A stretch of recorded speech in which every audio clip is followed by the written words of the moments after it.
What's up, y'all? I said, what's up, y'all? Look at me when I'm talking to you, bro.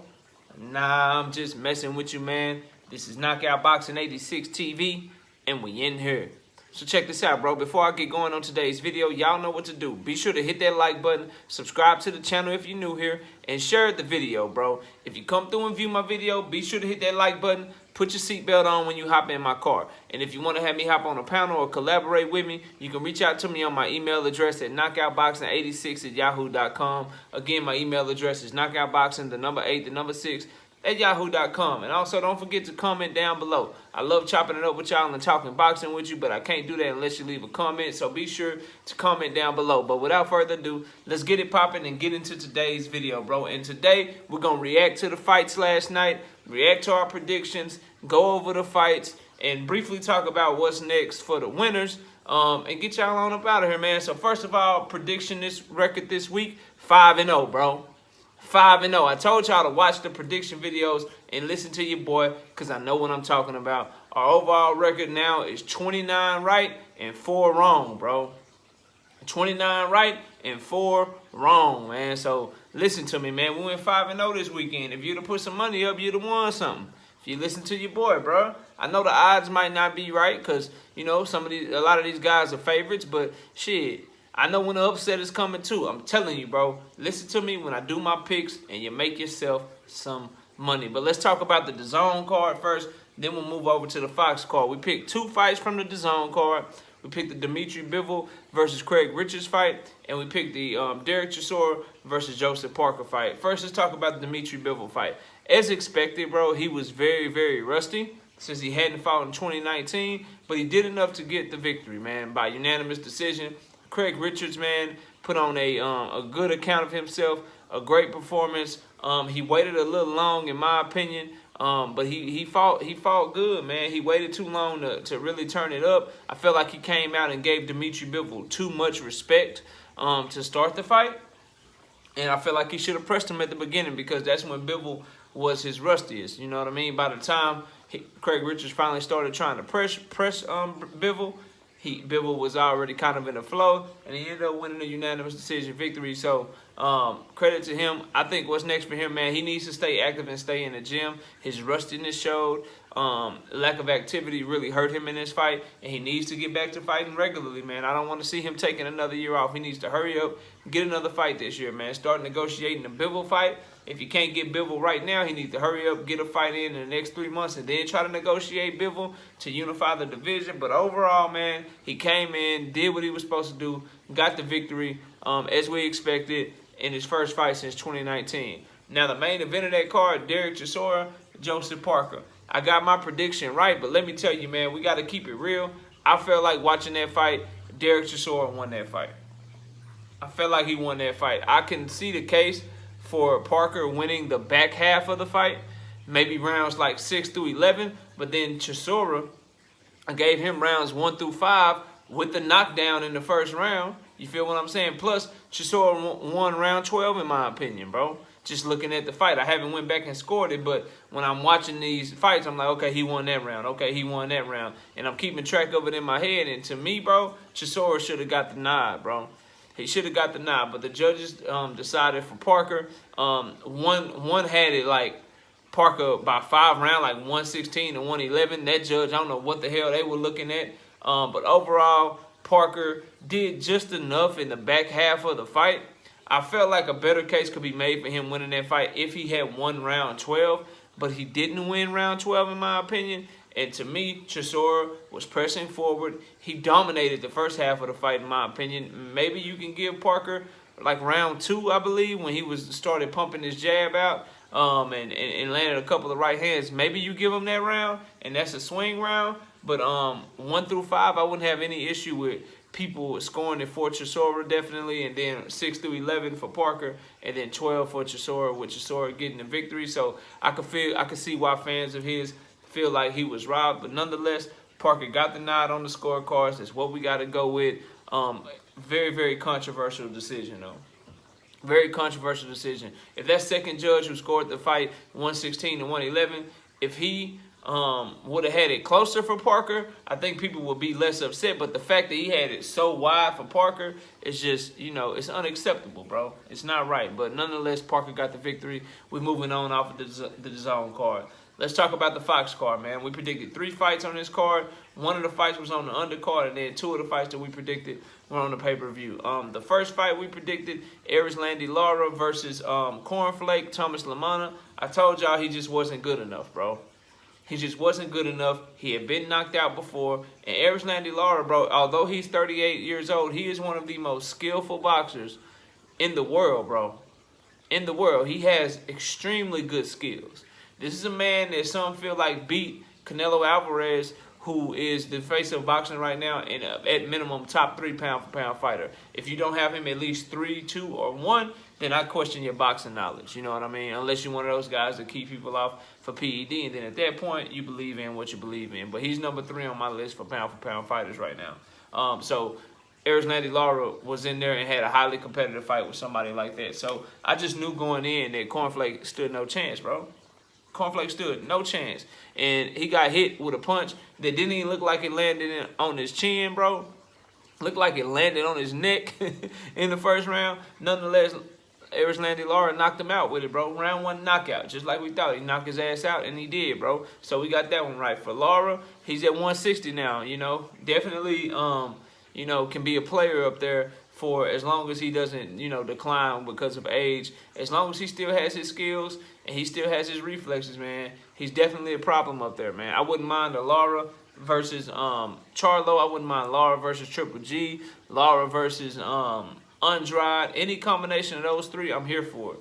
Charlo would make the most sense since he's at PBC, but I want Charlo fighting Andrade. I wouldn't mind the 2 old dudes, Triple G and Lara, getting it on, and let Andrade and Charlo get it on. Both of those fights be at the end of this year, and then maybe at the beginning of next year, the 2 winners can fight for undisputed, bro. In a perfect world, in a Knockout Boxing 86 TV world. But salute to Lara, getting his first victory at 160, and beating the shit out of Cornflake, bro. You can't ride with a dude named Cornflake, bro, for the victory. You just can't. Sebastian Fundora versus Jorge Cota. Jorge Cota showed he was a warrior. He showed how tough he was. But just like we thought, man, he gave it his best effort, but he just got caught with so many uppercuts because he doesn't have the skill and he doesn't have the athleticism to get out the way.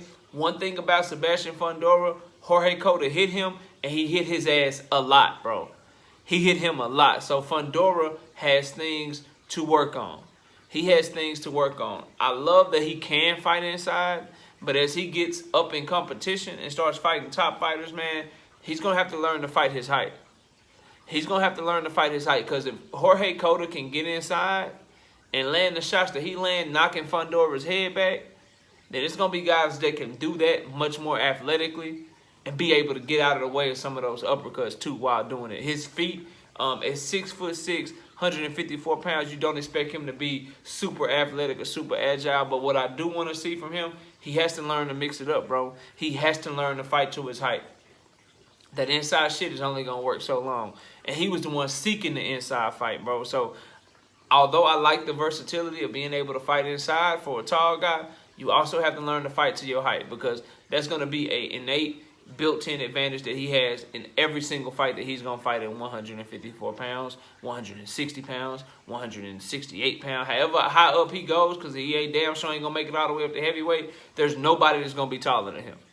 There's not a single fighter that he's going to fight against from the weight class he's at now to the realistic weight classes he could go to. You could see him at 160. You could potentially see him at 168, maybe 175. I don't know, because he's skinny as hell, bro. He's like a damn stick, bro. Like, I don't even know how you be that skinny at 6'6". But anyway, he has a height advantage on everybody he's going to fight. He has to learn to use that, bro.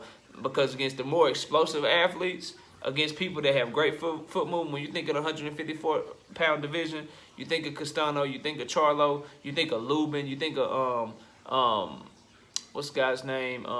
Rosario even. You think of Julian J. Rock Williams.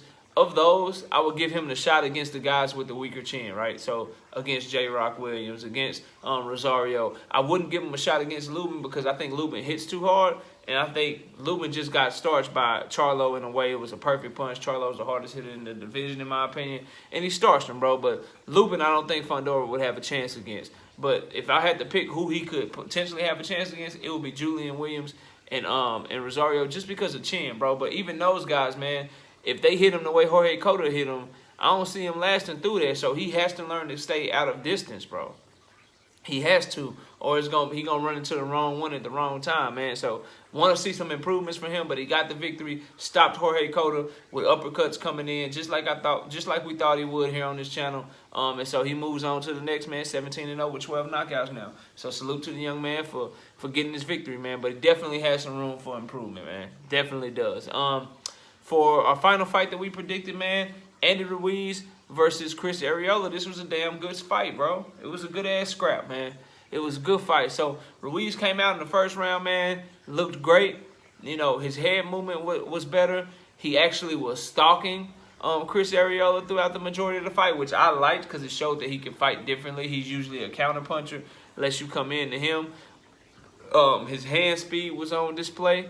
And he really did good in the first round. Now, in the second round, Arreola caught him a couple of times and hurt him, bro. Knocked him down. I'm like, oh, shit. My prediction might be wrong. But I think Andy Ruiz is the better fighter. But as the fight went on, Andy Ruiz's hand speed and his newfound body work that he does now, going to the body with the jab, mixing it up, it proved to be just a little bit too much for Arreola. Ruiz started dictating the pace of the fight. Arreola, he didn't fight too, that good going backwards. And then once Ruiz got his rhythm, he started letting Arreola come to him a little bit. And his main combination, bro, right hand down to the body, left hook up top, bro, just fast as hell. And he was catching Arreola with it. Didn't really hurt Arreola, which I was surprised at because I thought Ruiz would stop him. But Arreola proved how tough he is, bro. And he came in this fight in tremendous shape, 228 pounds. He had a great game plan of being patient and landing right hands, which he did early in the fight. Not so much late in the fight once Ruiz caught on to it.